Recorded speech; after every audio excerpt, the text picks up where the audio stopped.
বৈশাখী টেলিভিশনের নিয়মিত আয়োজন ইস্পাহানি মির্জাপুর 0 আওয়ারে আপনাদের স্বাগত জানাচ্ছি। আমি জিয়াউল কবির সুমন। আর আমার সাথে আজ এই স্টুডিওতে উপস্থিত আছেন স্বনামধন্য শিক্ষাবিদ, ঢাকা বিশ্ববিদ্যালয়ের উপাচার্য professor doctor Niaz Ahmed Khan. Sir, আপনাকে স্বাগত জানাচ্ছি। ধন্যবাদ। স্যার, আমরা আলোচনা শুরু করার আগেই আমাদের যে শিরোনামটা রাতের, সেটি একবার দেখে আসি। ভোটের আগে উপদেষ্টা পরিষদের বৈঠকে ৪৫,০০০ কোটি টাকার ২৫ প্রকল্প অনুমোদন। ব্যয় বাড়ছে রূপপুর প্রকল্পে, নীলফামারীতে হবে ১,০০০ শয্যার হাসপাতাল। ভোটারদের নিরাপত্তা নিশ্চিতে বদ্ধপরিকর নির্বাচন কমিশন, মন্তব্য সিইসির। নিশ্চিত নিরাপত্তার ব্যবস্থা ইনশাল্লাহ আমরা করব, যাতে অত্যন্ত শান্তিপূর্ণভাবে সবাই এই যে কেন্দ্রে আসতে পারে, ভোটটা দিতে পারে, ভোটটা দিয়ে যাতে ফিরে যেতে পারে। মানুষ আর ফ্যাসিবাদী ব্যবস্থায় ফিরতে চায় না, মন্তব্য আলী রিয়াজের। ক্ষমতায় গেলে দুর্নীতির টুটি চেপে ধরবে বিএনপি, নিশ্চিত করবে জননিরাপত্তা। যে কোনো মূল্যে আগামী বিএনপি সরকার দুর্নীতির টুটি চেপে ধরবে। এই দুটি হচ্ছে আমাদের কমিটমেন্ট এই দেশের মানুষের কাছে। চট্টগ্রামকে বাণিজ্যিক রাজধানী করার ঘোষণা। ভোট ইঞ্জিনিয়ারিংয়ের চেষ্টা করলে আগুন জ্বলবে, হুঁশিয়ারি জামায়াতের। হেনস্থার শিকার হওয়ার অভিযোগ এনসিপির। প্রচারণায় প্রার্থীদের প্রতিশ্রুতির ফুলঝুড়ি। সবার প্রতি অনুরোধ, যুক্তির মাধ্যমে, শান্তিপূর্ণ কর্মসূচির মাধ্যমে আপনি ভোটারদের কাছে যান, কিন্তু কেউ কোথায় গায়ের জোর দেখানোর চেষ্টা করবেন না। কোথায় আমরা যখন মসজিদে নামাজ পড়ে বের হচ্ছি, গায়ে এসে হলো পায়ে পা পাড়া দিয়ে ঝগড়া করার চেষ্টা করতেছে। নাগরিক সেবাগুলো পাওয়ার কথা, কিন্তু আমরা সেই নাগরিক সেবাগুলো এই এলাকায় পাচ্ছি না। এবং এবার রোজায় পণ্যের দাম গতবারের চেয়েও কম থাকবে, আশা বাণিজ্য উপদেষ্টার। উৎপাদন বাড়ায়, সবজির বাজার ছিল স্বস্তির, দাবি কৃষি উপদেষ্টার। শিরোনাম দেখে নিলাম। দর্শক মণ্ডলী, আপনারা আমাদের এই অনুষ্ঠানটি ইউটিউব এবং ফেসবুক পেজেও দেখতে পাচ্ছেন। আপনাদের যদি কোনো কমেন্টস থাকে, মতামত থাকে, সেখানেও দিতে পারেন। তো শুরু করছি। স্যার, আপনাকে প্রথমেই স্বাগত জানাচ্ছি আরেকবার। কেমন আছেন?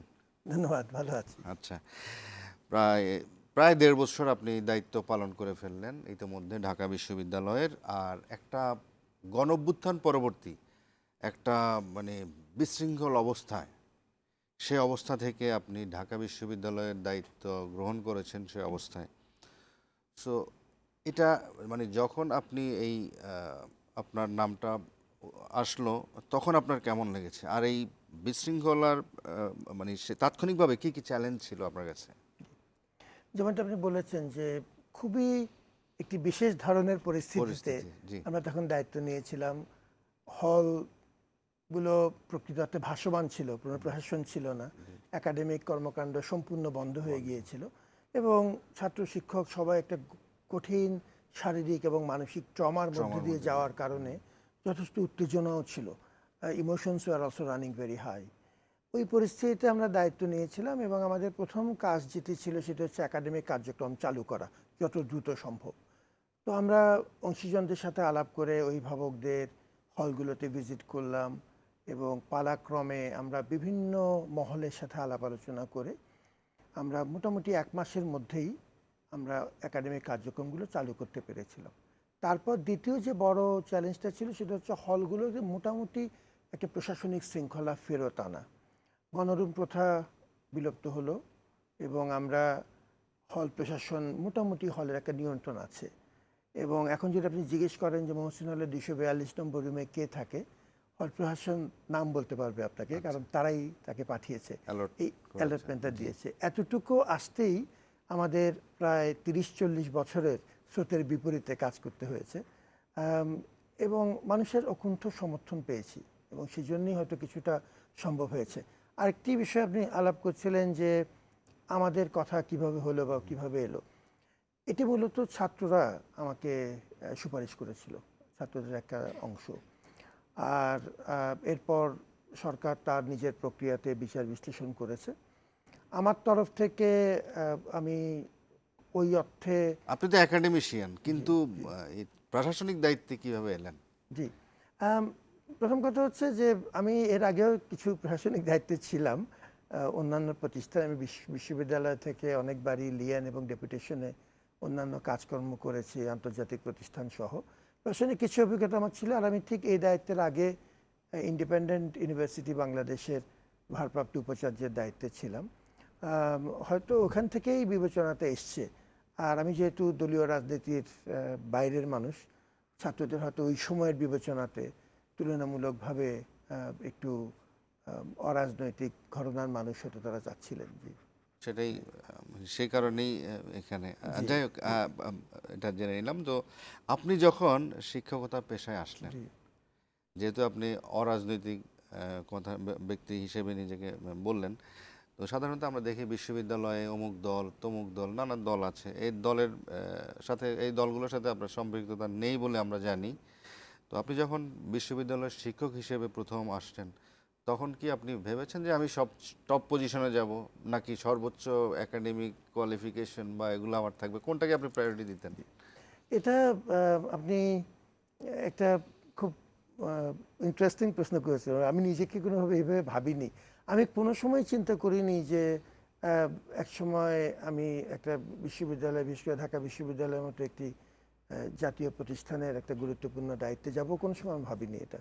আমি যেটা চেষ্টা করেছি যে আমার যখন যা দায়িত্ব যেটা আমার উপর এসছে, এবং আমি চেষ্টা করেছি যে যুদ্ধসম্ভব আন্তরিকতার সাথে আল্লাহর নামে কাজটা করতে, দায়িত্বগুলোকে আমানত হিসেবে মনে করি, যুদ্ধের পারি করেছি।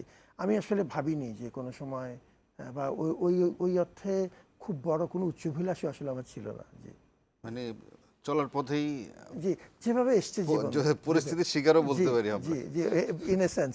কারণ আমি অনেকবারই বিশ্ববিদ্যালয় সিস্টেমের বাইরে চলে গিয়েছিলাম, আবার ফেরত এসেছি। জি আপনি তো স্যার একজন মূলত গবেষণা শিল্পী বলবো নাকি, মানে প্রচুর গবেষণামূলক কাজ আপনার রয়েছে, গবেষণামূলক প্রবন্ধ নিবন্ধ এবং অনেক জায়গায় কাজ করেছেন আপনি। তো ঢাকা বিশ্ববিদ্যালয়ের আমরা প্রায়ই দেখি যে ঢাকা বিশ্ববিদ্যালয়ের গবেষণার মান পড়ে যাচ্ছে, বা এটা নিয়ে কোনো উদ্যোগ নেই বা বাজেট নেই, নানান ধরনের আমরা নেতিবাচক কথাবার্তা শুনে থাকি। তো আপনি এই 1.5 বছরে আসলে এই জায়গাটাতে আপনি কি কতটুকু কাজ করতে পেরেছেন? আমি খুব বিনীতভাবে কয়েকটা কথা বলি। আমি সাধারণত বাগাড়ম্বর তেমন করতে চাই না, পছন্দও করি না। খুব তথ্য প্রমাণের ভিত্তিতে দু একটা কথা বলি। প্রথম কথা হচ্ছে, আপনি বড় দাগে যেটি বলেছেন, গবেষণা আমাদের বিশ্ববিদ্যালয়গুলোতে এখনও তুলনামূলকভাবে একটা নেগলেক্টেড বিষয়, এটা সত্যি। এর তিনটি প্রধান কারণ। এক হচ্ছে আমাদের একটা বড় মাপের আর্থিক অসঙ্গতি আছে, এক। 2 নম্বর হলো যে যে ইনফ্রাস্ট্রাকচারটা দরকার আমাদের কিছু কিছু, বিশেষ করে বিজ্ঞান ভিত্তিক গবেষণার জন্য, ইনফ্রাস্ট্রাকচারগুলো আমাদের নিয়মিত চালিয়ে নেওয়া, কোনো কোনো ক্ষেত্রে হয়তো প্রজেক্টের মাধ্যমে কিছু ইনফ্রাস্ট্রাকচার আমরা পাচ্ছি, যেটা সাস্টেইন করা খুব কঠিন। আর তৃতীয়ত হচ্ছে গবেষণা কালচারটাই, যেহেতু সমাজ বৃহত্তর প্রেক্ষাপট থেকে যদি বিবেচনা করেন, সমাজ গবেষণার প্রতি এখনও আগ্রহ তুলনামূলকভাবে কম, ফলত গবেষণা কালচারটা বিশ্ববিদ্যালয়গুলিতে খুব বেশি প্রথিত হয়নি। এখন আমরা কি করছি? আমরা যেটা চাচ্ছি সেটা হচ্ছে, আমাদের যে অসাধারণ কিছু গবেষক কিন্তু ঢাকা বিশ্ববিদ্যালয়, এখন সে অর্থে অন্যান্য অনেক বিশ্ববিদ্যালয় আছেন, এদের সংখ্যা কম কিন্তু তারা নীরবে কাজ করে যাচ্ছেন। আমরা এদেরকে স্পেসিফিকলি আইডেন্টিফাই করেছি এবং দল মত নির্বিশেষে তাদেরকে আমরা কিছু আমাদের মতো করে কিছু প্রণোদনা দিচ্ছি, সম্মাননা দিচ্ছি, নিয়মিতভাবে তাদের সাথে যোগাযোগ রাখছি, তাদের পাবলিকেশনের খরচটুক আমরা বিশ্ববিদ্যালয়ের তরফ থেকে দিয়ে দিচ্ছি। আন্তর্জাতিক যোগাযোগ এবং এই প্রজেক্ট তৈরি করার ক্ষেত্রে যে লিঙ্ক আপগুলি করা দরকার, বিশ্ববিদ্যালয় থেকে নিয়মিত তাদেরকে সমর্থন দেওয়া হচ্ছে। এর কিছু কিছু ফল আমরা এখন পেয়েছি। ইন্ডাস্ট্রি একাডেমিয়া কোলাবোরেশনের আওতায় আমাদের প্রায় 16টি নতুন প্রকল্প এসছে, 26টি বড় মাপের আমরা রিসার্চ প্রকল্প পেয়েছি, যেগুলো আমরা সাম্প্রতিক সময়ের সবচেয়ে বেশি টাকার প্রকল্প। সুতরাং আমাদের মতো করে আমরা চেষ্টা করছি, কিন্তু আত্মতুষ্টির কোনো সুযোগ নেই, আরও অনেক কাজ বাকি আমাদের। যখন চূড়ান্ত তথ্য সংকট, এই যে আমি আপনার সাথে কথা বলছি, আমার 72 কোটি টাকা ডেফিসিটে ঢাকা বিশ্ববিদ্যালয় চলছে এই মুহূর্তে, ঘাটতি হচ্ছে 72 কোটি টাকা, কিন্তু আমি একটা স্কলারশিপও বন্ধ করিনি। যে আন্তর্জাতিক স্কলারশিপগুলো আমাদের মেধাবী শিক্ষকরা চেষ্টা করছেন পাওয়ার, আমরা চেষ্টা করছি বিশ্ববিদ্যালয়ের তরফ থেকে সেই খরচের একটা বড় অংশ বহন করতে, সেখানে আমরা কোনো রকম হাত দিইনি। গতকালও একটি অনুষ্ঠানে আপনি বলেছিলেন যে জাতীয় চ্যালেঞ্জগুলোকে গবেষণায় গুরুত্বের সাথে অন্তর্ভুক্ত করতে হবে, সেটা বিষয়টা যদি একটু ব্যাখ্যা করেন। ঠিক, আমাদের যে জাতীয় পর্যায়ে যে উন্নয়নের যে সমস্যাগুলো, বেশিরভাগ ক্ষেত্রে বিশ্ববিদ্যালয়গুলোর সাথে সমাজের একরকম দূরত্ব তৈরি হয়ে আছে। আমাদের গবেষণাগুলো আমরা সমাজে পৌঁছাতে পারছি না, এর ফলাফলগুলো। আর সমাজ থেকে উপকরণ নিয়ে আমরা সমাজের কাজে লাগে, প্রয়োজন মেটায় এমন গবেষণাও ঠিকমতো করতে পারছি না। আমার যেটা এই ক্ষেত্রে বক্তব্য সেটি হচ্ছে রাষ্ট্রের এবং সমাজের প্রয়োজনে আমাদের যে জাতীয় গুরুত্বপূর্ণ বিষয়গুলো সেগুলো নিয়ে গবেষণা করা। আমাদের পাবলিক হেলথের যে এখন যে সিচুয়েশন, একটা ছোট্ট উদাহরণ দিচ্ছি, তাতে ওই জাতীয় আমাদের স্বাস্থ্য খাতের বড় মাপের সমস্যাগুলো নিয়ে বিশ্ববিদ্যালয়গুলো গবেষণা করুক, আমাদের কৃষি নিয়ে বিশ্ববিদ্যালয় গবেষণা করুক। সেই গবেষণা যেন প্রায়োগিক হয়, সরাসরি সমাজের সমস্যার সমাধানে যেন ব্যয় করা হয়। মানে ডিরেক্টলি যেগুলো আপনার ইনভলভ সেগুলোই আপনি জাতীয় প্রায়োরিটির অংশ হিসেবে। যেমন এখন গণতন্ত্র সংহতিকরণ, এটি একটা বড় রকম চ্যালেঞ্জ আমাদের সামনে। বিশ্ববিদ্যালয়গুলো কি করতে পারে? আমি একটা ছোট্ট উদাহরণ দিচ্ছি আবার খুব বিনীতভাবে। আমরা অ্যাপ্লাইড ডেমোক্রেসি ল্যাব বলে একটা বিশেষায়িত গণতন্ত্র সংস্কৃতি চর্চার জন্য একটি বিশেষায়িত ল্যাবরেটরি তৈরি করেছি।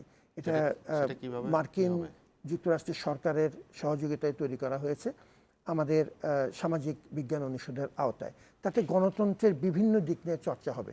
আমাদের ইয়ং জেনারেশনের মধ্যে গণতন্ত্রের সচেতনতা তৈরি করা, মাঠের বিভিন্ন কেন্দ্রে আমরা কিছু মাঠ কেন্দ্র তৈরি করেছি, মাঠের বিভিন্ন কেন্দ্রে এই গণতান্ত্রিক আবহ তৈরি করার জন্য যে বিভিন্ন রকম কেস স্টাডিগুলো হচ্ছে, একটা উপজেলা পরিষদ বা ইউনিয়ন পরিষদ চমৎকার একটা গণতান্ত্রিক চর্চা করছে, সেটিকে আমরা রেকর্ড করব, তাত্ত্বিক এবং একাডেমিক গবেষণা করব, সেটিকে আমরা আবার গবেষণাগারে নিয়ে আসব, আন্তর্জাতিক মহলে এটিকে আমরা উপস্থাপন করব, তার থেকে আবার শিক্ষা নিয়ে আবার মাঠে ফেরত যাব।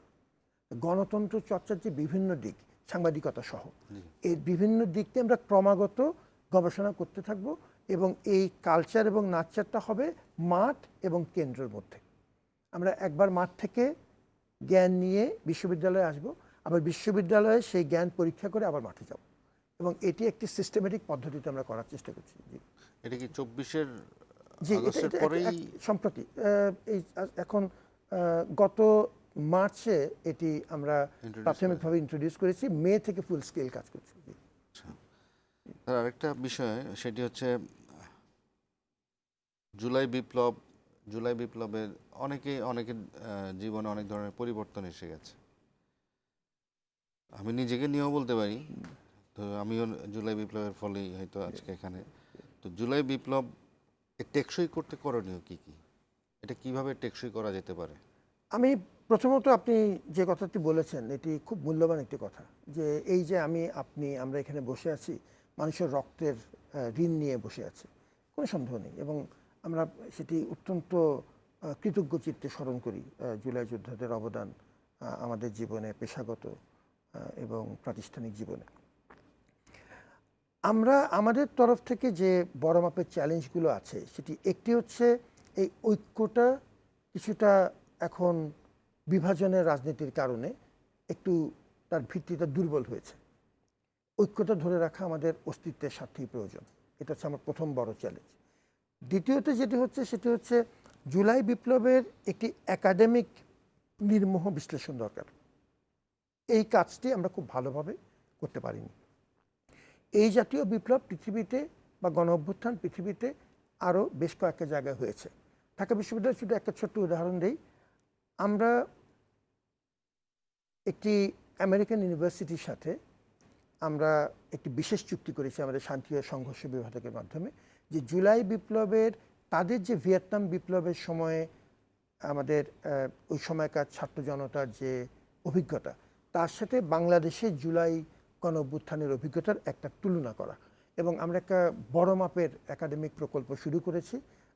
এবং এই কাজটির জন্য যুক্তরাষ্ট্রের দুজন ভিজিটিং প্রফেসর আমাদের অলরেডি এসে ঘুরে গেছেন, এবং আমাদের শিক্ষকরা, গবেষকরা এই কাজটি এগিয়ে নেওয়ার জন্য এই আগামী 3 বছরের জন্য এই বিশ্ববিদ্যালয়ের সাথে চুক্তিবদ্ধ হয়েছে।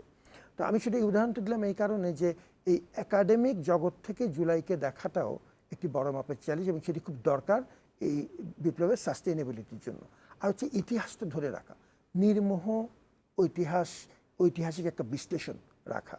আমরা একটি সংগ্রহশালা তৈরি করেছি, জুলাই বিপ্লবকে কেন্দ্র করে একটা বিশেষায়িত সংগ্রহশালা, এবং আমরা বেশ কিছু একাডেমিক সিরিজ এবং সেমিনার তৈরি করেছি এটার জন্য। জি স্যার, এখানে আরেকটি বিষয় দেখতে পাচ্ছি যে সেটি হচ্ছে জুলাই কিন্তু আমাদের মন মানসিকতা মননে কিন্তু সবার কম বেশি পরিবর্তন করে দিয়েছে, সবাই নতুনভাবে ভাবতে শিখছে।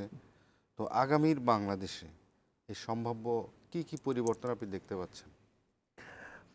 প্রথমত এর ভালো দিকটা বলি। ভালো দিকটা হচ্ছে মানুষের মধ্যে অধিকার এবং তার মানুষের ন্যায্যতার প্রশ্নে সচেতনতা বেড়েছে, এটা পরিষ্কার। এর খারাপ দিকটা হচ্ছে আমাদের আবেগগুলো অনেক ক্ষেত্রে আমরা ঠিকমতো নিয়ন্ত্রণ করতে পারছি না। ফলত আপনি বেশিরভাগ ক্ষেত্রে এই আবেগীয় নিয়ন্ত্রণহীনতার কারণে অনেক ক্ষেত্রেই আমাদের আচরণগুলো খুব অসংযত হয়ে যাচ্ছে। অসংযত হয়ে যাচ্ছে, অপরিমিত হয়ে যাচ্ছে, এবং এর কারণে এর মূল যে জুলাই বিপ্লবের যে মূল স্পিরিট সেটি অনেক ক্ষেত্রেই ক্ষতিগ্রস্ত হচ্ছে। এখন আমরা যে অনেকগুলো বিষয় বলি, রাস্তাঘাটে বিশৃঙ্খলা করা, দাবির অংশটুক বা ন্যায্যতার প্রশ্নে আপনি উচ্চকিত থাকবেন, এটি নিয়ে কোনো বক্তব্য নেই। বক্তব্য হচ্ছে তার প্রকাশটা কেমন হবে। অনেক ক্ষেত্রে প্রতিষ্ঠানগুলো অচল হয়ে যাচ্ছে এই ধরনের আচরণের কারণে। তো আমার মনে হয় যে এই ব্যাপারে সচেতন থাকা একান্তই দরকার। তবে আমি বড় দাগে মনে করি যে মানুষের যেহেতু একটি বৃহত্তর সচেতনতা তৈরি হয়েছে এবং আমাদের এই তরুণ সমাজের মধ্যে কর্মস্পৃহাও বেড়েছে, এটিকে যদি আমরা এই আবেগটিকে যদি ঠিকমতো চ্যানেলে ব্যবহার করতে পারি উইথ সাম গাইডেন্স, তাহলে আমাদের বড় দাগে কিছু সুবিধা আছে। যেমন আমি যেটা মনে করি যে হলে, একটা ছোট উদাহরণ, ঢাকা বিশ্ববিদ্যালয় হলগুলো থেকে আবার আগের মতো দখলদারিত্ব শুরু হয়ে যাবে, আমার উত্তর হচ্ছে কঠিন হবে। এই মানসিকতার কারণেই যে এখন অনেক বেশি আমরা ভিজিলেন্ট, আমাদের তরুণ সমাজ অনেক বেশি তারা তীক্ষ্ণ নজর রাখছে পরিস্থিতির উপরে, সচেতনতা বেড়েছে। ইচ্ছা করলেই এখন একটি বড় দল এসে একটা হল দখল করে ফেলবে, আমার ধারণা এটা এত সহজ হবে না। জি, অর্থাৎ বিশ্ববিদ্যালয়ে যে সংস্কৃতির সাথে আমরা এতদিন পরিচিত ছিলাম, যে হল দখলের সংস্কৃতি বা গণরুমের সংস্কৃতি বা আপনার ওই টিভি রুমের যে রিমোটের সংস্কৃতি, এগুলো এখন আর ওইভাবে পাওয়া যাবে না। আমার ধারণা অতটুক খারাপ পরিস্থিতি আর হবে না। জি, আচ্ছা, আরেকটি বিষয়, সেটি হচ্ছে জুলাই বিপ্লব পরবর্তী আপনি দেখতে পাচ্ছেন যে আমাদের প্রতিবেশী দেশের সাথে আমাদের একটা টাগ অফ ওয়ার চলছে, এটা ক্রিকেট পর্যন্ত অলরেডি চলে গেছে। তো এই সম্পর্কগুলো কি আমরা এভাবেই এভাবেই বহাল থাকবে, না ভবিষ্যতে আরো পরিবর্তন হবে? আমি সবসময় আশাবাদী। আমাদের প্রতিবেশী রাষ্ট্র আমাদের সাথে তার উত্থান পতনের কিছু ইতিহাস আছে, কিন্তু বড় দাগে তো আমরা একসাথে ছিলাম। ইতিহাসের অনেক ক্রান্তিকাল এবং সন্ধিক্ষণে আমরা একসাথে ছিলাম। আমার ধারণা যে আমরা যদি এই আধিপত্যবাদী মানসিকতা থেকে একটু বেরিয়ে আসতে পারি এবং পরস্পরের প্রতি সহনশীলতা দেখাতে পারি, এবং সেটি দেখাতে না পারার কোনো কারণ কিন্তু নেই। আমার ধারণা আমাদের পারস্পরিক স্বার্থেই এটিকে একটি সহনীয় পর্যায়ে রাখা সম্ভব। স্যার, পারস্পরিক স্বার্থে সম্ভব, কিন্তু ওই দিক থেকে তো দুই দিক থেকেই তো রেসপন্স থাকতে হবে, কিন্তু তাদের তো আপনার আচরণগত পরিবর্তন তেমন হয়েছে বলে মনে হচ্ছে না। জি, এই মুহূর্তে আমাদের কোনো ক্ষেত্রে হয়তো একটু আশাহত হবার কারণ আছে, কিন্তু আমি যদি ঐতিহাসিক প্রেক্ষাপটটা দেখি, আমার ধারণা যে একটা সময়ে আমাদের বুঝতে হবে যে আমি তার প্রতিবেশী পরিবর্তন করতে পারবো না, অতএব আমাদের উভয়ের স্বার্থটা, I think good sense will prevail in the long run, এবং আমি আশাবাদী এটা নিয়ে। স্যার, সময় হচ্ছে একটা বিরতির পরে আমরা আবার আসবো। দর্শক মণ্ডলী, সময় হলো একটা বিরতির, সাথেই থাকুন, ফিরে আসছি এক্ষুনি।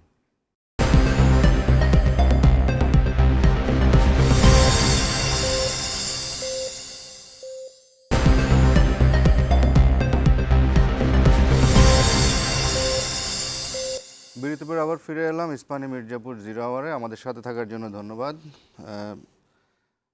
প্রফেসর নিয়াজ আহমেদ খান আমাদের সাথে আছেন, ঢাকা বিশ্ববিদ্যালয়ের সম্মানিত উপাচার্য। স্যার, আমরা আলোচনা করছিলাম জুলাই বিপ্লব নিয়ে। আর তো এখন একটি বিষয় জানতে চাই, সেটি হচ্ছে ঢাকা বিশ্ববিদ্যালয়ে নির্বাচন, ডাকসু নির্বাচন হয়ে গেল। এই নির্বাচনের ব্যাপারে আপনি কিন্তু শেষ পর্যন্ত এসে একটা অনড় অবস্থানে চলে গেছেন, যে এটা না হইলে বলে দিব বা এই টাইপের কিছু একটা বলেছিলেন। আসলে কি বলতে চেয়েছিলেন? যদিও ইলেকশনটা হয়ে গেছে। জি, জি। আমার বক্তব্য এই ব্যাপারে খুব পরিষ্কার, সেটি হচ্ছে ডাকসু আমরা শখ করে করিনি। এটি আমাদের শিক্ষার্থীদের একটা প্রাণের দাবি। দীর্ঘদিন ধরে তারা এটি বলে যাচ্ছেন, আমাদেরকে বিভিন্ন সময়ে অনুরোধ করেছেন, চাপে রেখেছেন, বিভিন্ন ফোরামে এ দাবি তারা উপস্থাপন করেছেন এবং আমরা পুরো 9 মাস সময় নিয়ে 74টির, আমার যুদ্ধ মনে আছে যদি স্মৃতি আমাকে ফেল না করে, 74টি বিভিন্ন পর্যায়ে মিটিং এবং স্টেক হোল্ডার কনসালটেশনের মাধ্যমে আমরা পূর্ণ প্রস্তুতি নিয়ে এই কাজটা করেছিলাম, যেহেতু তাদের দাবির প্রতি সম্মান জানাতে। দ্বিতীয় যে কারণে ডাকসু আমার কাছে অপরিহার্য ছিল, সেটি হচ্ছে আমাদের জুলাইয়ের গণঅভ্যুত্থানের চেতনার প্রতি সম্মান জানানো। ডাকসুকে আমরা ছাত্রদের মত প্রকাশের, তাদের অধিকার আদায়ের একটি মৌলিক প্ল্যাটফর্ম হিসাবে দেখেছি। এই দুটি কারণে আমরা মনে করেছি যে ডাকসু করা প্রয়োজন এবং সেটি যখন শুরু করেছি, এটা যখন বিভিন্ন মহল থেকে আমরা যেমন সহযোগিতা পেয়েছি, আবার কোনো কোনো মহল থেকে অসহযোগিতা এবং সরাসরি বাধাও পেয়েছি। ওই পরিস্থিতিতে আমার এই বক্তব্যের কারণ ছিল যে আমার লুকোচুরির কোনো স্থান নেই।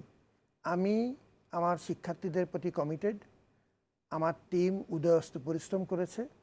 এখন যদি কোনো মহল, কোনো নির্দিষ্ট ক্ষেত্র থেকে আমি বাধা পাই, আমি এটি নিয়ে কোনো লুকোচুরি করব না।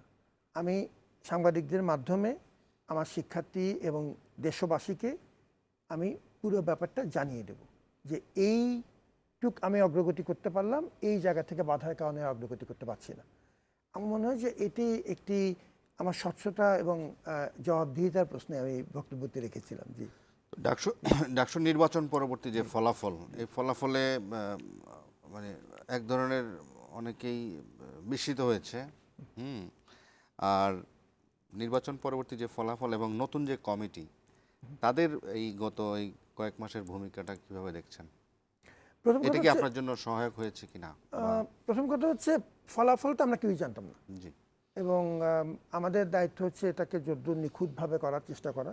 কিছু মানবিক ত্রুটি বিচ্যুতি ছাড়া এই নির্বাচন আমরা পূর্ণ আন্তরিকতার সাথে করেছি। আমার কিছু টিম, আমার ওই সময়কার প্রধান নির্বাচন কমিশনের দায়িত্বপ্রাপ্ত যে শিক্ষকরা ছিলেন, এরা উদয়স্ত পরিশ্রম করেছেন এবং তাদের ব্যক্তিগত স্যাক্রিফাইস আছে, এমন ভয়ানক রকম স্যাক্রিফাইস যেগুলো একজনের সন্তান আইসিইউতে আছেন, ওই সময় তিনি নির্বাচনী দায়িত্ব পালন করেছেন।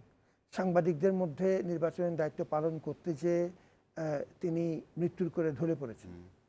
এই ধরনের স্যাক্রিফাইস যে পেশাজীবীরা করেছেন, তাদের প্রতি আমাদের সারা জীবনের জন্য কৃতজ্ঞতা। সেই সহযোগিতা পেয়েছি দেখে নির্বাচনটা হয়েছে এবং এই নির্বাচন যদি স্বচ্ছ না হতো, সাধারণ শিক্ষার্থীরাই সবচেয়ে আগে প্রতিবাদ করত এবং আমাদের পেছনে কোনো পুলিশও দাঁড়িয়ে থাকে না, প্রশাসন হিসেবে কোনো ছাত্র সংগঠনও দাঁড়িয়ে থাকে না।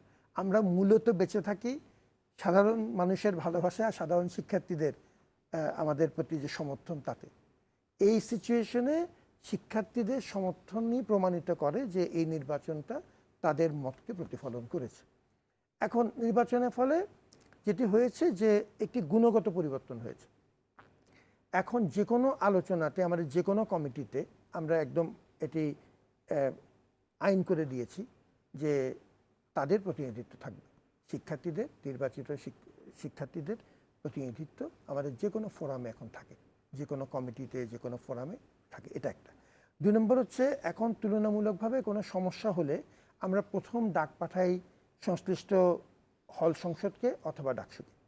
যে কোনো একটা সমস্যা হলো, মাঠে একটা উত্তেজনা দেখা গেল কিছু ছাত্রের সাথে কিছু বহিরাগতের, আমরা প্রথম রেসপন্ড করি। ডক্টরাল টিম সবসময় চেষ্টা করে যে তাদের প্রথম রেসপন্স করবে, করেই দেখা যে সংশ্লিষ্ট আমাদের নির্বাচিত ছাত্রনেতাদের কোনো ভূমিকা পালনের সুযোগ আছে কিনা। তার মানে ক্রাইসিস ম্যানেজমেন্টের ক্ষেত্রে তাদের একটা বড় ভূমিকা এখন আমরা দেখতে পাচ্ছি। সবচেয়ে নিখুঁত হচ্ছে তা না, তারা নিয়মিত কাজ করছে, বিভিন্নমুখী জনকল্যাণমূলক কাজ করছে। জনকল্যাণমূলক কাজে অনেক তাদের কম্পিটিশন হচ্ছে, আবার কোনো কোনো ক্ষেত্রে তাদের কাজ নিয়ে কিছু সমালোচনাও হচ্ছে, যে অনেক ক্ষেত্রে হয়তো একটু বেশি আবেগতাড়িত হয়ে যাচ্ছেন।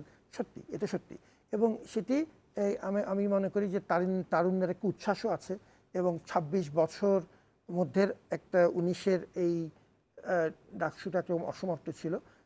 প্রকৃত অর্থে বিবেচনা করলে ২৬ বছর পর একটি মোটামুটি স্থিতিশীল ডাকসু এখন আছে, তাতে তাদের মধ্যেও যথেষ্ট উদ্দীপনা আছে। জি, স্যার, ওই যে রেজাল্টের পরপরই নীলক্ষেতের একটা অভিযোগ আমরা সামাজিক যোগাযোগ মাধ্যমে দেখতে পাই, সেটা কি? জি, এটাকে নির্বাচনকে প্রশ্নবিদ্ধ করার অনেক রকম প্রচেষ্টা প্রথম থেকেই ছিল, এবং যেটি বিরোধীরা এটা করবেন এটাই স্বাভাবিক, আমি এটাকে অস্বাভাবিক মনে করছি না।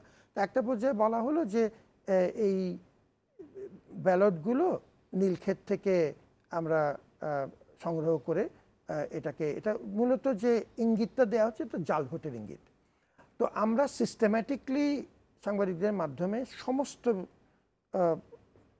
স্বচ্ছতার সাথে পরিষ্কারভাবে দেখিয়েছি যে এই ব্যালট তৈরি করার প্রক্রিয়াটার ৬টি স্টেপ আছে, এবং ইলেকট্রনিক কোডিং দেওয়া থেকে শুরু করে একটা নির্দিষ্ট মেশিনে এটাকে টেস্ট করতে হয়, সেই মেশিনের সাথে কম্প্যাটিবিলিটি দেখতে হয়। এই ৬টি স্টেপ একটা একটা করে করার পরে আপনি কাগজ যেখান থেকেই ছাপান না কেন, ওই ৬টি স্টেপ দিয়ে এটাকে ব্যবহারযোগ্য, ব্যালটটা যখন ব্যবহারযোগ্য হবে, এটি জাস্ট একটি কাগজ, ব্যালটের ছাপানো কাগজ, কিন্তু সেটিকে ব্যবহারযোগ্য করার জন্য আমার এই ৬টি স্টেপ করতে হবে। সেই 6টি স্টেপ কোনো নির্দিষ্ট প্রেসে করা সম্ভব না, সেটা নীলক্ষেতেই করি কিংবা আমি অন্য কোনো জায়গায় করি, এটা যা সম্ভব না। নীলক্ষেতে ছাপানো হয়েছে, এই তথ্যটা আমাদের যে ভেন্ডর তখন ছিলেন, তিনি তথ্যটা প্রাথমিকভাবে আমাদের কাছে তথ্য জানা ছিল, তিনি কোথায় ছাপিয়েছেন। যখন সেটা হয়েছে আমরা সেটি পরিষ্কারভাবে দেখিয়েছি যে এই 6টি স্টেপ একটা নির্দিষ্ট জায়গাতে করা হয়েছে আমাদের খুব ক্লোজ মনিটরিংয়ের মাধ্যমে, এবং এটিতে কোনো রকম কারচুপির কোনো সুযোগ নেই। আপনি যখন আমরা প্রায় ঢাকা বিশ্ববিদ্যালয়ের র্যাঙ্কিং নিয়ে দেখি যে ঢাকা বিশ্ববিদ্যালয় ১,০০০ বিশ্ববিদ্যালয়ের মধ্যে নেই, এই নেই সেই নেই, এটা নিয়েও সামাজিক যোগাযোগ মাধ্যমে ব্যাপক তোলপাড় হয়। তো আপনি দায়িত্ব নেওয়ার পর এই জায়গাটায় কতটুকু উন্নতি হয়েছে? আমরা দেখেছি যে ২০০ ধাপ এগিয়েছে একটা টাইম হায়ার এডুকেশন র্যাঙ্কিংয়ে। জি, প্রথমত হচ্ছে আমি কোনো আত্মতুষ্টিতে ভুগি না, আমরা চেষ্টা করছি আমাদের মতো করে। আমার প্রভাইস চ্যান্সেলর একাডেমিকের নেতৃত্বে একটি কমিটি উদয়স্ত পরিশ্রম করছে কাজে, এবং আমরা কিছু ফল পেয়েছি। আমরা কি কি করেছি সেটা দু একটা সংক্ষেপে একটু বলি। একটু আগে উল্লেখ করছিলাম যে গবেষকদেরকে আমরা সবচেয়ে ভালো গবেষকদেরকে আমরা আমাদের সীমিত সামর্থ্যে পূর্ণ সমর্থন দিয়ে যাচ্ছি, প্রথম কাজ। দ্বিতীয়ত হচ্ছে র্যাঙ্কিংয়ের জন্য কিছু তথ্য উপাত্ত নিয়মিতভাবে সংগ্রহ করে কোনো কোনো ক্ষেত্রে এটি তাদেরকে উপস্থাপন করতে হয়, কোনো কোনো ক্ষেত্রে আমরা আমাদের ওয়েবসাইটে পাবলিক ডোমেইনের তথ্যগুলো দিয়ে রাখতে হয়, সেটি তারা নিজেরাই সংগ্রহ করেন। এই দুটো কাজই আমরা খুব এখন আন্তরিকতার সাথে গুছিয়ে করার চেষ্টা করছি, এবং তাতে আমরা কিছু ফল পেয়েছি। আপনি যেটি বলেছেন যে আমাদের ২০০ ধাপের মতো অগ্রগতি হয়েছে আমাদের আন্তর্জাতিক র্যাঙ্কিংয়ের ক্ষেত্রে, এবং কিউএস র্যাঙ্কিংয়ে এখন আমরা ৫৫৪ পর্যায়ে আছি সারা পৃথিবীতে। সুতরাং অগ্রগতি কিছু হয়েছে, কিন্তু এখনও অনেক পথ বাকি। বিজ্ঞান শাখাতে আমরা খুব চমৎকার ফল করেছি এবার। টাইমস যে আমাদের হায়ার এডুকেশনের যে দুটো কোয়ারেন্টাইন সাইমন্স মানে কিউএস এবং টাইমস, এই দুটোকেই খুব মর্যাদা দেওয়া হয়। বিজ্ঞান ভিত্তিক কিছু নির্দিষ্ট সাবজেক্টে আমরা এশিয়ান পর্যায়ে একটা দুটো সাবজেক্টে, আমি একটু দেখে স্পেসিফিকলি আপনাকে বলতে পারবো, এশিয়ান পর্যায়ে আমরা প্রথম 10-এর ভেতর আছি এখন বিজ্ঞান ভিত্তিক। এটার প্রধান কারণ হচ্ছে আমরা ওই কিছু নির্দিষ্ট গবেষককে পূর্ণ ফেসিলিটেশন করছি প্রশাসনের তরফ থেকে। এটি আমাদের জন্য আসার কথা। তার মানে এখন আমাদের আশার চিত্র আছে। আজকেও আপনার এই আয়োজনে আসার আগে আমরা কি বড় মাপের রিসার্চ ফেয়ার করে এসেছি, যেখানে ইন্ডাস্ট্রি একাডেমিয়া কোলাবোরেশনের আওতায় প্রায় 36টি আমাদের স্টল কাজ করছে, এবং পোস্টার প্রেজেন্টেশন থেকে আমরা শিক্ষার্থীদেরকে ওই একটু সিনিয়র পর্যায়ে 3rd ইয়ার বা 4th ইয়ারের মাস্টার্সের প্রথম দিকে এই পর্যায়টাকে আমরা একদম যেন রিসার্চ ওরিয়েন্টেড করতে পারি, নির্দিষ্ট কিছু বিভাগে আমরা পরীক্ষামূলকভাবে সেই কাজটি শুরু করেছি। জি স্যার, সময় হলো আরেকটা বিরতির। দর্শক মণ্ডলী, সময় হলো আরেকটা বিরতির, সাথেই থাকুন, ফিরে আসছি এক্ষুনি।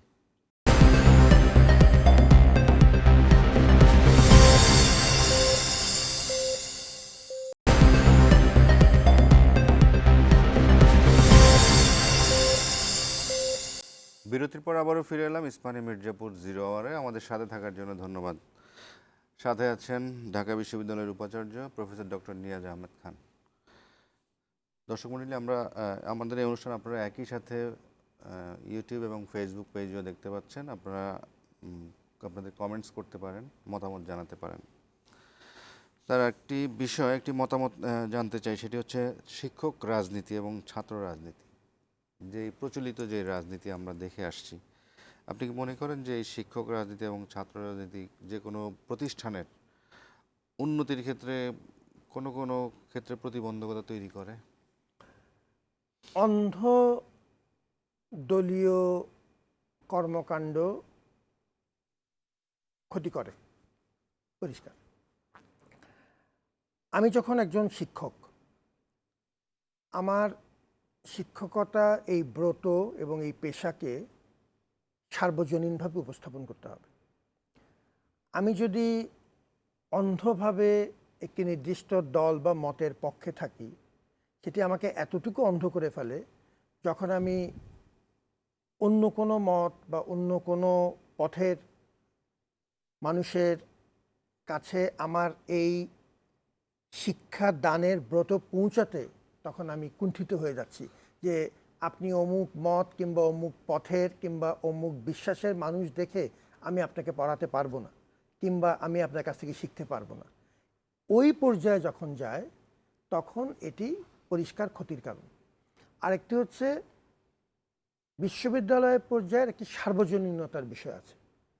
আমি নিজেকে এতটুক দলীয় করে ফেললে আমি ওই বিভাজনের রাজনীতিকে ধীরে ধীরে আমি হয়তো অজান্তেই আমি প্রমোট করতে থাকব। এটি বিশ্ববিদ্যালয়ের সার্বজনীনতার জন্য ক্ষতিকারক। আমি মনে করি যে আমাদের এই অন্ধ ছাত্র এবং শিক্ষক রাজনীতি, বিশেষ করে যেটিকে আমরা সহজ বাংলায় দলকানা বা দলকানা এবং কেন্দ্রীয় রাজনৈতিক প্রতিষ্ঠানের একরকম অনুগামী হয়ে থাকা এবং সবসময় মাথা নিচু করে, এটি আমাদের মর্যাদার সাথে যায় না। স্যার, এবার একটু পার্সোনাল বিষয়ে আসি। সেটি হচ্ছে আপনি একজন মেধাবী ছাত্র, আপনার শিক্ষা জীবনে সবগুলোই প্রথম স্থান, বিশেষ করে এসএসসি থেকে মাস্টার্স পর্যন্ত সব, এবং যেখানে পার্সোনাল ম্যানেজমেন্টে সেখানেও ফার্স্ট ক্লাস ফার্স্ট হয়েছিলেন। এটা কি আপনার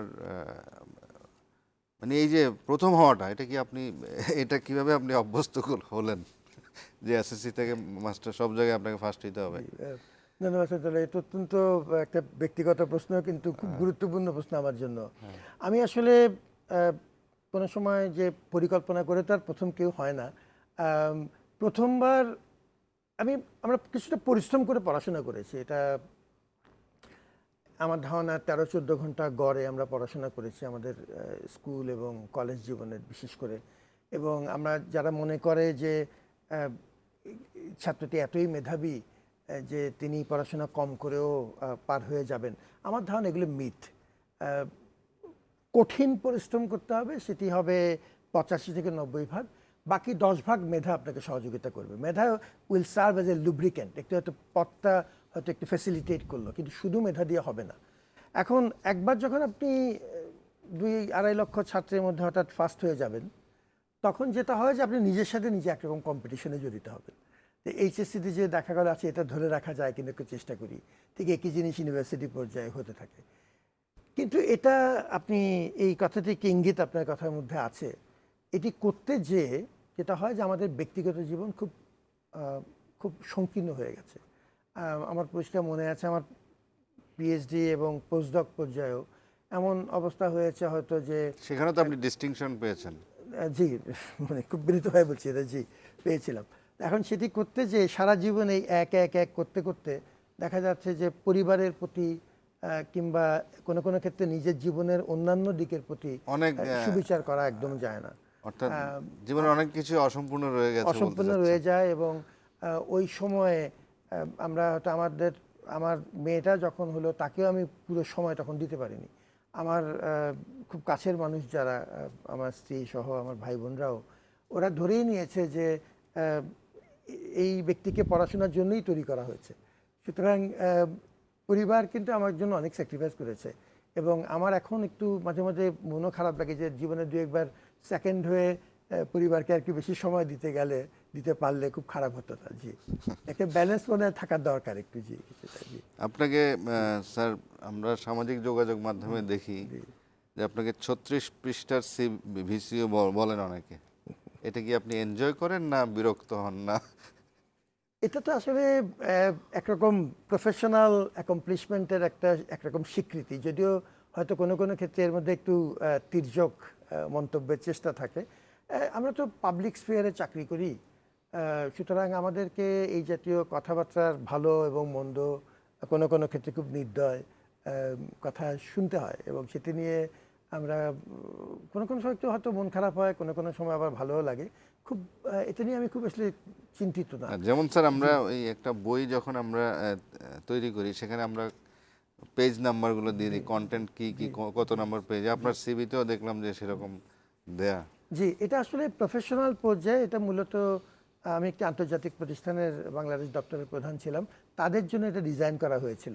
এটা ধীরে ধীরে সামাজিক যোগাযোগ মাধ্যমে যে কিভাবে পৌঁছেছে আমিও খুব নিশ্চিত না, কিন্তু সিভিটা আসলে ওখান থেকে গিয়েছে। এটা একটা নির্দিষ্ট ফরম্যাটে করা ছিল।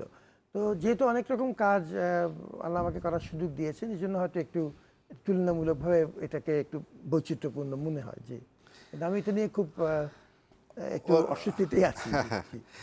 আরেকটি বিষয় যে আপনাকে মাঝে মধ্যে বিভিন্ন রাজনৈতিক দলের একটি রাজনৈতিক দলেরও ট্যাগ লাগানো হয়, সেটা আপনি কিভাবে দেখেন, নাকি দেখেন না, ইগনোর করেন? প্রথমত আমি একবার দুবার এটা ব্যাখ্যা আসলে দিয়েছি যে আমি আমার ছাত্র জীবন, পেশাগত জীবন, কোনো সময় কোনো রাজনৈতিক দলের সাথে ন্যূনতম কোনো সম্পৃক্ততা আমার কোনো সময় ছিল না। এবং আজকের এই সময়ে যখন কোনো ব্যক্তিগত তথ্য ব্যক্তিগত পর্যায়ে থাকে না, খুব সহজেই বের করে নেওয়া যায়। আমাদের যদি আসলেই কোনো রাজনৈতিক সংশ্লেষ থাকে, এটি বের করা কোনো কঠিন ব্যাপার না। আসলেই নেই, কোনো সময় ছিল না। এবং আমাদের এই বয়সে এসে নতুন করে রাজনীতিতে যাওয়ার ন্যূনতম কোনো আগ্রহ আমার নেই। তো এটা খুব পরিষ্কার। তারপরে এবং সেটির মধ্যে কোনো ধারাবাহিকতাও নেই। আমাকে সকালবেলা বলা হয় যে আমি একটি নির্দিষ্ট দলের পক্ষে কাজ করছি, যেহেতু আমার বেশভূষার বিবেচনাতে। আবার সন্ধ্যা হতে হতে বলে যে আমি এর আগে যে দল ছিল তাদের পক্ষে কাজ করেছি, কারণ আমি এর আগের সরকারের আমলে একটা বিশ্ববিদ্যালয়ের ভারপ্রাপ্ত ভাইস চ্যান্সেলর ছিলাম, নিশ্চয়ই আমি তাদেরও মানুষ। তো এগুলো একরকম যেহেতু অর্বাচীন ধরনের মন্তব্য সারাক্ষণ হচ্ছে, পাবলিক স্ফিয়ারে কাজ করার এটি একরকম বিড়ম্বনা মনে করি। সুতরাং এখন আর এটি উত্তর আমি দেই না আসলে। তার মানে এটা আপনি টোটালি ইগনোর করছেন? এখন ইগনোর করছি এই কারণে যে আমি অলরেডি একবার ব্যাখ্যা দিয়েছি। আর রাজনীতি না করার কারণে, আপনি যেটা শুরুতে বলছিলেন যে রাজনীতি না করার কারণে হয়তো আপনি এই বর্তমান পদে আসীন হয়েছেন। জি, একদম ওইটাই প্রধান বিবেচনা। স্যার, আমাদের সময় প্রায় শেষের দিকে, সেটি হচ্ছে আগামীর বাংলাদেশকে কোথায় দেখতে চান, কিভাবে দেখতে চান, এবং বর্তমানে যেই সময়টা যাচ্ছে, আপনি জানেন যে নির্বাচনের প্রচারণা শুরু হয়ে গেছে, একটা ট্রানজিশন পিরিয়ডের মধ্যে আমরা আছি। খুব শীঘ্রই একটা নতুন সরকার গঠন হবে, সেখানে মানুষের মন মগজ সব কিছু মিলিয়ে মানুষ আগামীর পরিবর্তিত বাংলাদেশকে কোন জায়গায় দেখতে চায়, আপনি কিভাবে দেখতে চান, আপনার মতের সাথে সেটা মিল কতটুকু হবে না হবে, এগুলো নিয়ে যদি একটু বলেন। প্রথম কথা হচ্ছে, বড় দাগে যদি বলেন, এই সরকার অনেক কিছুতেই তারা খুব ভালো করেনি, কিন্তু অনেক কিছু তারা অর্জনও তাদের খুব কম না। তত্ত্বাবধায়ক সরকার ব্যবস্থা ফেরত এসছে, বিচার বিভাগ একরকম স্বাধীনতা ভোগ আলাদা হয়ে করছে। গেছে, জি।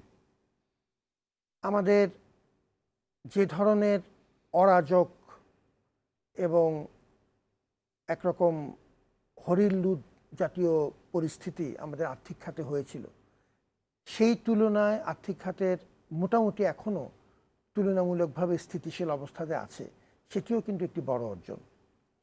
আমাদের বড় দাগে কিছু মানুষের উপকার হয় এরকম কিছু সংস্কার হয়েছে। পাসপোর্ট করতে আপনার হয়রানির শিকার এখন স্যার হতে এখানে হচ্ছে। একটু বলি, সেটা হচ্ছে এই যে 6টা সংস্কার কমিশন গঠন করা হয়েছে, শিক্ষা সংস্কার কমিশন কিন্তু গঠন করা হয়নি, এটাকে আপনি খেয়াল করেছেন? জি সেটার ব্যাপারে যদি একটু জি বলেন। আচ্ছা, তাহলে বড় দাগে কিছু অর্জন হয়েছে, এখন এটিকে ধরে রাখার একটা বিষয় আছে। এক, 2 নম্বর হচ্ছে আমাদের বারবার মনে রাখতে হবে যে গণ অভ্যুত্থান পরবর্তীতে মানুষের রক্তের ঋণ আমাদের সাথে আছে। অতএব আমরা যার যার পর্যায় থেকে দায়িত্বটুক পালন করা একান্ত দরকার। একরকম অস্থিরতার মধ্যে দিয়ে আমরা গিয়েছি, এটিকে কিছু এখন ধীরে ধীরে স্থিতিশীল করা। শিক্ষার্থীদের তারা দাবির ব্যাপারে সচেতন থাকবে, তারা দেশ এবং কাল বিষয়ে সচেতন থাকবে, কিন্তু পড়ার টেবিলে তাদের ফেরত যেতে হবে। It's high time that should go back to the reading table. এক, এরপরে যেটা আমাদের প্রয়োজন সেটি হচ্ছে সমাজের যে মৌলিক প্রতিষ্ঠানগুলো, এগুলোকে মুখোমুখি না করা। পাবলিক সার্ভিস, বিশ্ববিদ্যালয়, NGO, statutory bodies, corporate sector, এদেরকে যার যার পর্যায়ে কাজ করতে দেয়া। অতিরিক্ত রাজনীতি করে করে আমরা এদেরকে মুখোমুখি দাঁড় করিয়ে দিয়েছি। স্যার 71 আর 24-এর মতো কি? জি, এই যে একটা নিরর্থক বিতর্ক, 52 থেকে 69, 71, 90, 24, এগুলো হচ্ছে আমাদের জাতির মৌলিক পরিচয় নির্ধারক মাইলফলক। এগুলোকে যখনই আমি মুখোমুখি করব, তার পেছনে নিশ্চয়ই কোনো রাজনৈতিক দূরভিসন্ধি আছে, পরিষ্কার কথা। অতএব এগুলো একরকম পরম্পরা আছে, ধারাবাহিকতা আছে।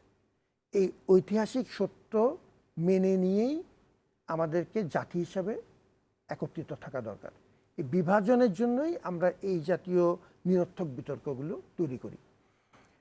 আমার মনে হয় যে এখন বড় মাপের চ্যালেঞ্জ হবে যতটুক যা অর্জন হয়েছে সেটিকে ধরে রাখা, এবং জি। জাতি হিসেবে আমাদের যে আবেগ, সেটিকে একরকম একটা পরিমিত বোধের মধ্যে রেখে ধীরে ধীরে আমাদের এই একটু স্থিতিশীলতার ব্যাপারটাকে নজরে রাখা।